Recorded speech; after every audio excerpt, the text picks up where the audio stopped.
It's hard to believe it was 40 years ago. My hair was dark.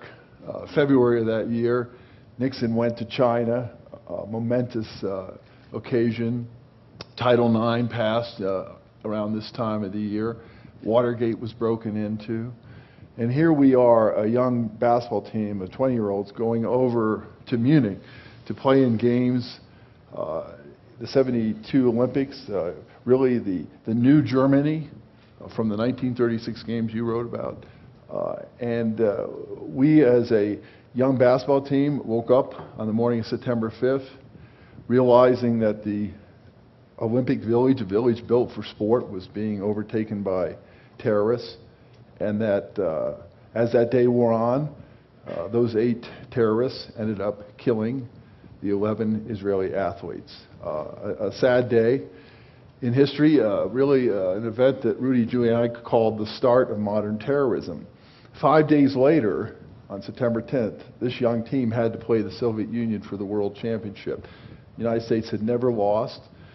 We went into that game with great odds against us, but we came from behind. We ended up scoring 2 free throws, winning the game, we thought, and then the chaos ensued. The clock was turned back 3 separate times by the officials to keep replaying the last play over and over again so that the Soviet Union could win. On the 3rd time the Soviet Union won, we as a team refused to accept the silver medal, and it went to arbitration the next day. Howard Cosell was the one that defended our case, and the vote was 3-2. The 3 nations were all East Bloc nations. The 2 nations were West Bloc nations.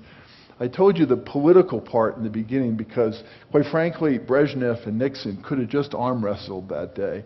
We didn't need to go on the basketball court. It was really a Cold War outcome. And it really shaped my view about the Olympics for years to come, because it was such a momentous Olympics, which I think 2 legacies came out of that. One was security would never be the same.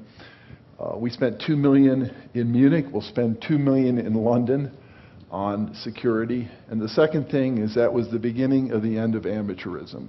After that, subsequent years, the dream team and the pros came in, and no longer would we send our college players to play against pros in the Olympics.